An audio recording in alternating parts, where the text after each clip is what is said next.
Wednesday, November 6th. Welcome to the Damon Bruce Show, brought to you by Ike Sandwiches, today's live stream, also powered by BetUS, and it's really good to have you here. Thanks so much for stopping on by today. Very interesting evening, of course, because of the NFL trade deadline, which the 49ers did not participate much in. If you came here for other things, we'll get to other things a little bit later on. But the number one reason why you clicked on this thumbnail was because it said football. 49ers did not get aggressive, and teams that are aggressive in football usually do better than teams that are not, although it's sort of what we predicted. At least I got one prediction yesterday correct. I thought that the 49ers would be very apprehensive at the deadline to not include too many future assets, certainly draft compensation to bring in a player, and there you go. This is what we're looking at. Khalil Davis is your big move. The 49ers send a 2026 seventh rounder to the Houston Texans. Now, Khalil Davis is a 28-year-old, bounced around to a whole bunch of teams, journeyman who's never really caught on, and he's more adding conceptual depth than he is going to add, a game-changing level of player. Or, hey, he's happy to be reunited with Malik Collins, and playing next to Nick Bosa is going to, just give him a level of quality play that he's never really experienced before.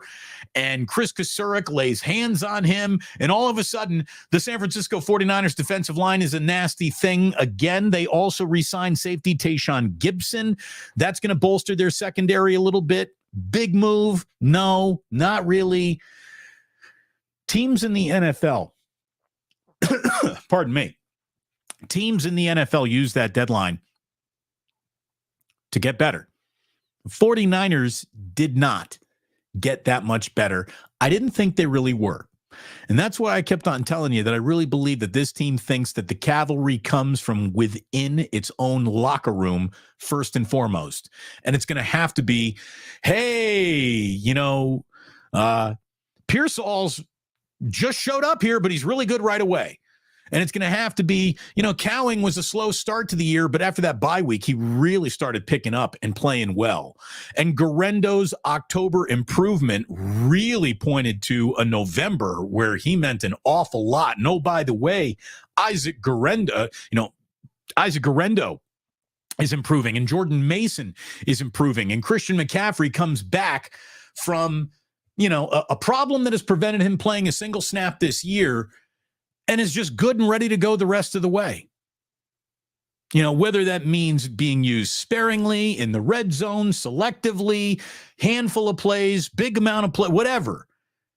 When the 49ers put it all back on the field, Brock Purdy's going to have to be very good. This defense is going to have to start playing better before Dre Greenlaw shows up and gives you anything to help that actually happen in a couple of weeks from now. The 49ers have used trade deadlines in the past to go from good to very good or great. This deadline didn't do very much to take a team that was, clearly above average. But I don't know if they're going to move all the way into very good, very great, unless between now and the end of the year, Kyle Shanahan is freaking incredible the rest of the way.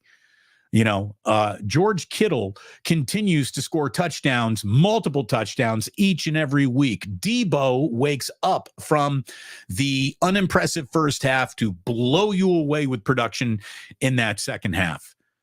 A lot of bounces of every ball now need to go the 49ers' way. They're out of tarmac. They're out of safe landing zones for mistakes. No more special teams errors. They're going to have to be pretty close to perfect the rest of the way, and I don't know how perfect they are actually built to be. So it's going to be very interesting to see what happens when they get on the field with Tampa Bay, and that begins right away a sequence of gots-to-have-it games. Buccaneers do not want to lose 3 in a row. They have lost 2 in a row. They are on a short week, facing a team coming off of a bye week. That should point to Niners got an advantage. If it's an advantage that they don't take advantage of, look out.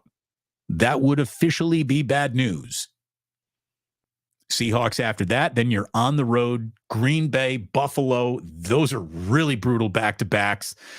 And, man, it is going to be tough sledding if they don't get going on the right foot right away against Tampa. So if you want a lean-in football game, you got one coming up on Sunday, and I hope you're going to lean back in to Damon Bruce Plus. Hit like, subscribe, and notify, and be with us on Sunday when we will have an in-game watch party that lasts the entire game. Who the hell knows what we're going to see the rest of the way? It really could. It could go, hey, you know what? They ended up winning the West, and they got a home playoff game after all, and a team that you are comfortable taking your chances with in the playoffs, or we'll see. We will see. So much of the responsibility of the remainder of this season is right on Kyle Shanahan and Brock Purdy. You two guys are going to need to be awesome from here on out together. Mistake-free, well-planned, perfectly executed football to get you around the margins that you didn't quite shore up at a trade deadline when teams that you're going to be competing directly against and with did those things. So, fascinating moment in time. Fascinating moment in time for the San Francisco 49ers. Should be very interesting. To recap the year so far, here's basically what we're looking at. A very disappointing offseason, which now looking back at the draft, you feel a little bit better about because this rookie draft class has borne some fruit. But it's a disappointing start to the year.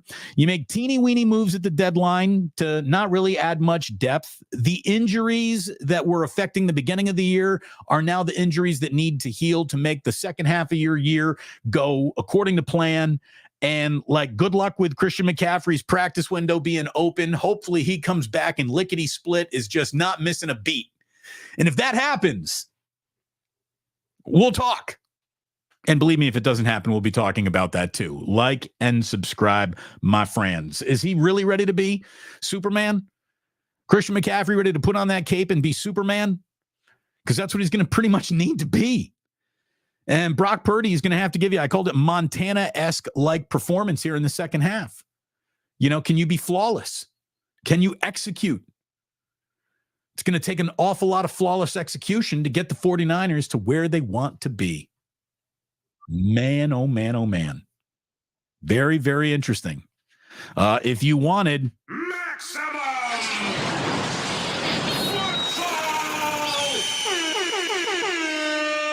Football, you officially got it. If you want maximum football, you got it. It is happening.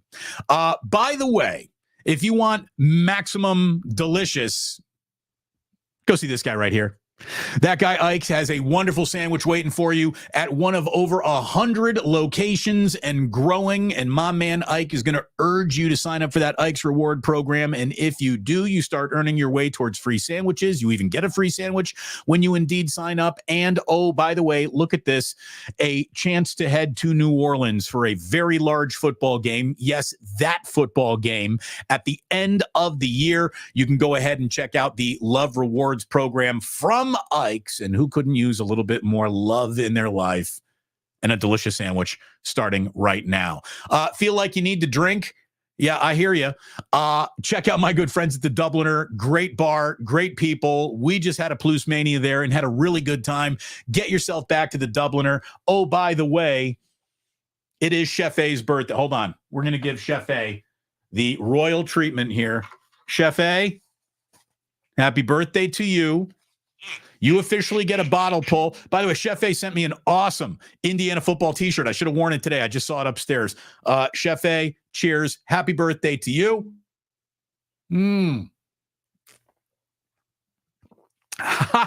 Yeah. Okay. Needed that.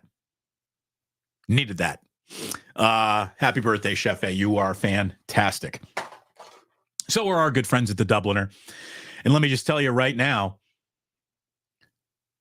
it's time to talk a little NBA, baby. NBA parlay, you into it? You into such a thing? You like such a thing? Look at this, the Golden State Warriors, according to our friends over at BetUS, getting 6.5 against the Celtics. What an interesting game we got coming up. Warriors next 3 games against the 7-1 Celtics, the 8-0 Cavs, and the 7-0 Oklahoma City Thunder. We're going to learn as much about the Warriors in the next 3 games as we're about to learn about the San Francisco 49ers in their next 4 games. This is big, high-leverage basketball, and you're going to have a motivated, angry at Steve Kerr for not playing him enough in the Olympics, Jason Tatum. I see plus 6.5. You got a 13-man rotation. That seems a little nuts to me, but that's the way you want to roll. All right, I'll roll with a 6.5. Give it to me. There it is. Hold on. Boom. Where are they again? Warriors, 6 and a hook. I'll take it. Place my bets. How much confidence? Well, hold on. Yeah, can't be 0. Can't bet $0 on that. I have $25 worth of confidence in this, which means it's not the most amount of confidence I've ever had. But I want a little action tonight. So we'll go ahead. Put 25 spot on the Warriors getting 6.5 in Boston. Even if they lose, if they cover, I'll feel better. So there you go. Thanks to our friends at BetUS. And oh, by the way, if that looked easy and good to you, it was easy. And I urge you to sign up over at BetUS right now. Use promo code YouTube150 for 150% sign up bonus up to $2,000 in your first deposit, 125% on your next 2 deposits up to $2,000. Our friends over at BetUS. Thanks to them for sponsoring the show. Thanks to you for being here. It's good to have you here. Thank you, thank you, thank you very much for coming on by. What can I tell you? This is big time for the Warriors right now. This is big time. We'll see what they look like tonight. That game, by the way, it was like a 4:30 tip-off. It's going to be on ESPN. Very interesting things afoot. And oh, by the way, our good friend Cyrus, I believe, will be joining me coming up on Wednesday's show. We're going to have, I believe, a Brad Graham sighting of SF Niners a little bit later on this week. Few other polls are in the water, looking to land a few other interesting guests coming up in the next couple days and weeks. And so we're going full on forward here. So please like and subscribe. It is wonderful to have you. Not much really to say, though, today. Other than, Niners didn't do much. Big basketball game tonight. The rest of the world seems to be a little bit more preoccupying a lot of my thoughts. I know there's a lot of your thoughts as well. We'll get to those thoughts here in just a second. I know so many of you come here for sports, and I want to give you sports, and fun, entertainment, and interesting stuff, and not make it about politics. But boy, after what we saw last night, it is a sobering bit of news for an awful lot of people, especially here in the West Coast, especially in San Francisco.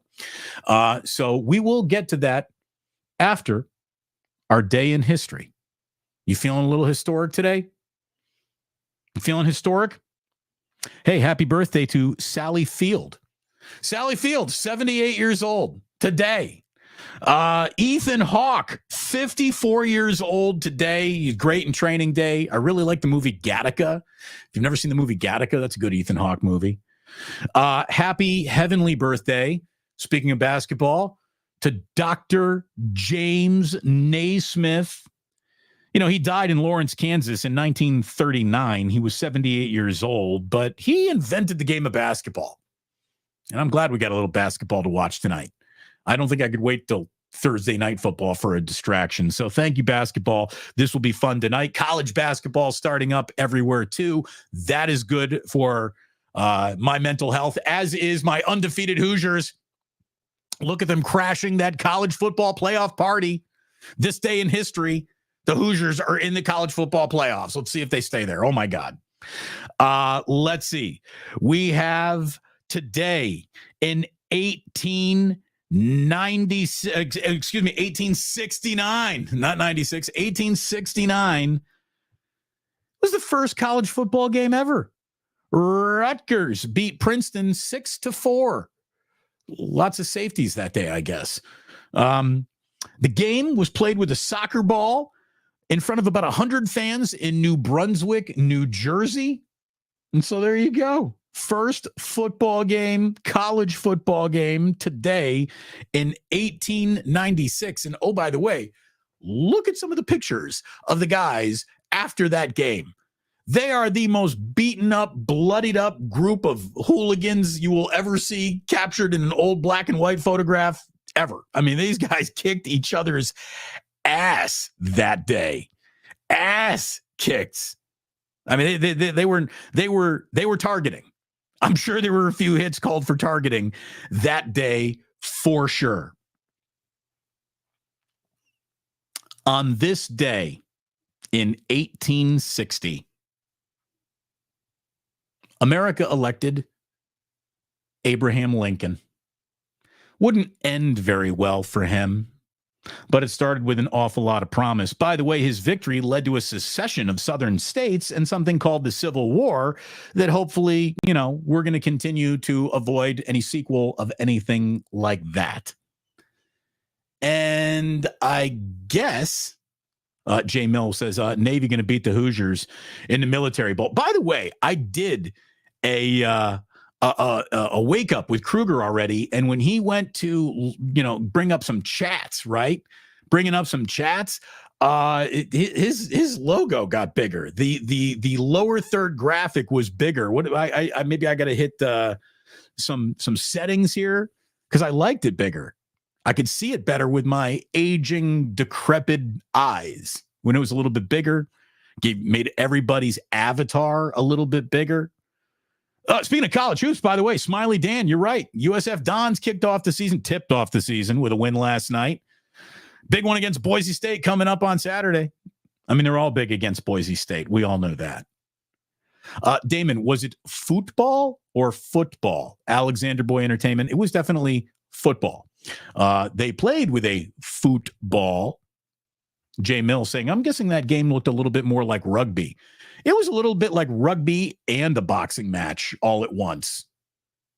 Very, very, very beat each other's ass afternoon of athletics that day in New Brunswick, New Jersey.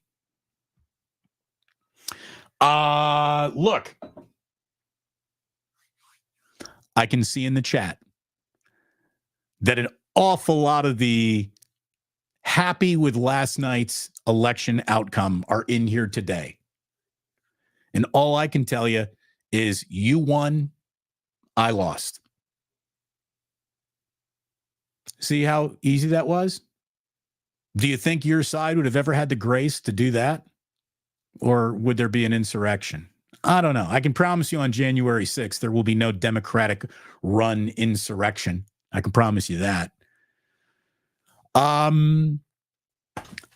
tell you, it's pretty stunning in my mind that he carried the popular vote and it wasn't just an electoral college situation.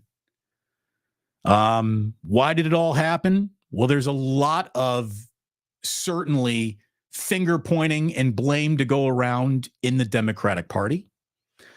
I think there is even more blame to go around in what we have to now wake up and acknowledge that we live in an incredibly run by white men country that will not change, will not budge.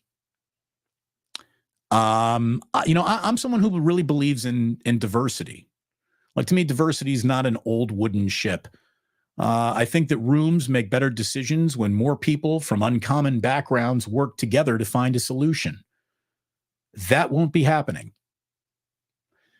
What's very scary in my mind is that, knowing what we got out of this guy first time around without any guardrails, what's it going to look like? I'm going to tell you right now, America, you just put Steve Bannon in charge of American policy, and you just put Michael Flynn in charge of the military, and you just put RFK Jr. in charge of public health, and he's going to take fluoride out of your waters.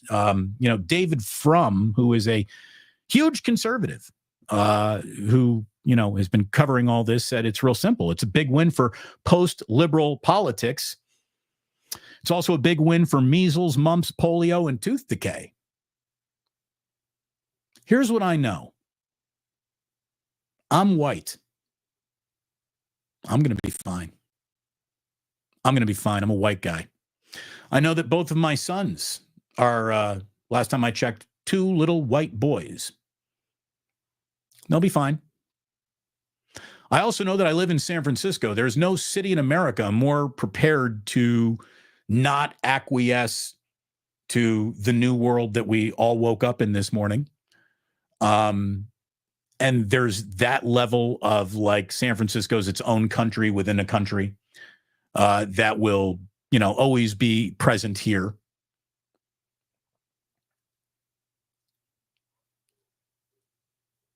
If you're a black woman, you might as well walk out of the casino. If you're a minority, I'm worried for you. If you are part of the marginalized, I'm a little worried for you. And I think you should be worried for you. I think public education, or the lack thereof, is very responsible for what has happened. And, some of you want to chalk this up as a huge victory. And, it was. You didn't just dunk on the Democratic Party. You pushed it down the stairs and then gave it a stomp party on the bottom landing. I mean, everyone got curb stomped. There's no denying that. No denying that. Let's see what the world looks like 4 years from now. And then we'll know who might have been right or who got this one wrong.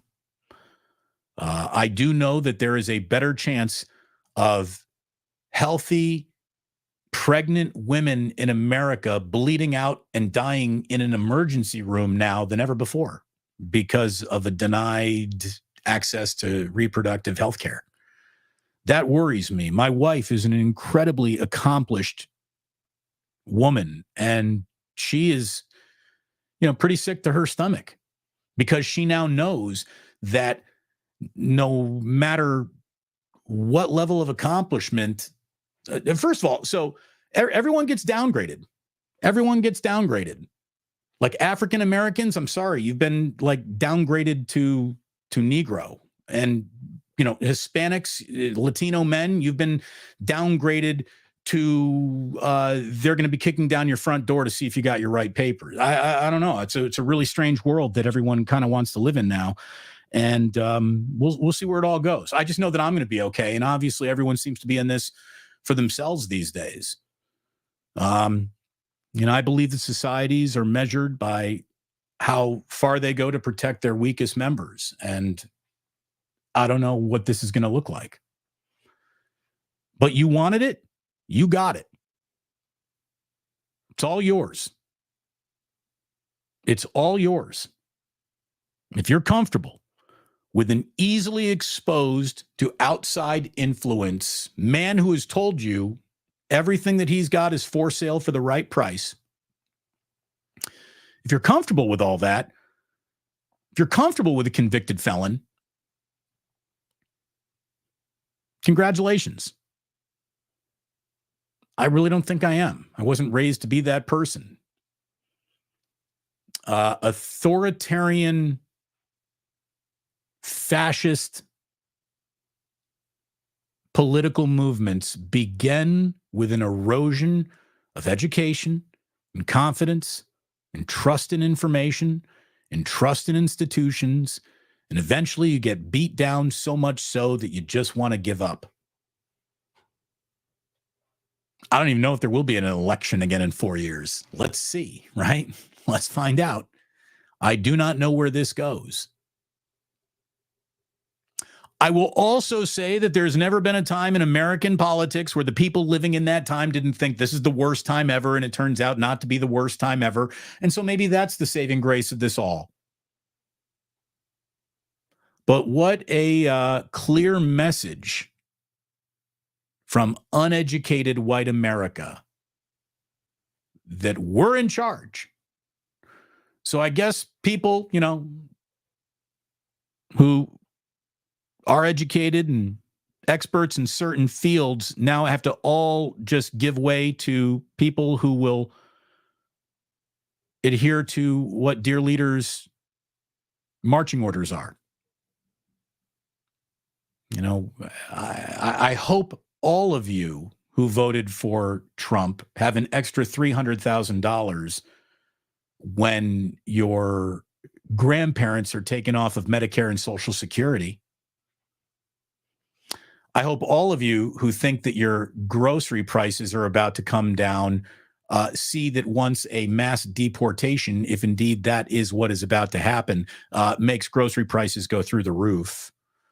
We'll see what tariffs mean, but it means you're kind of fucked. That's just, learned economists. And I'll hope that every single man, woman cut from the military cloth, who all of them, literally all of them said, do not put this man back in power. I guess you're hoping that they're all wrong, and we now have to hope that too.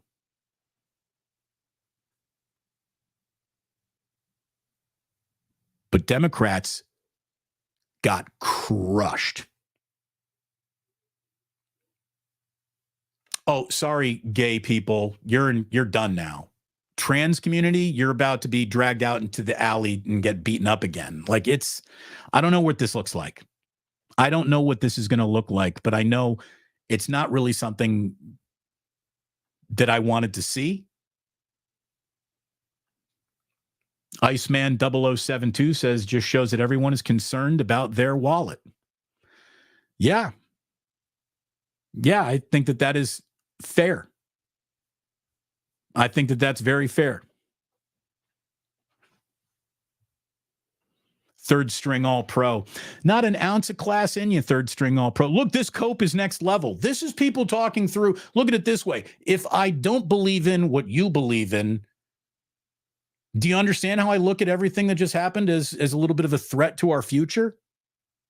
Look, I know like creative problem solving and thinking isn't exactly the strong suit over there, but hey, I hope it all goes okay. I hope it all goes okay. Good luck, everyone.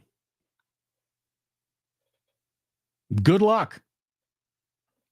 I know for a fact we're going to need it a little bit. Let's find out. I'll be fine.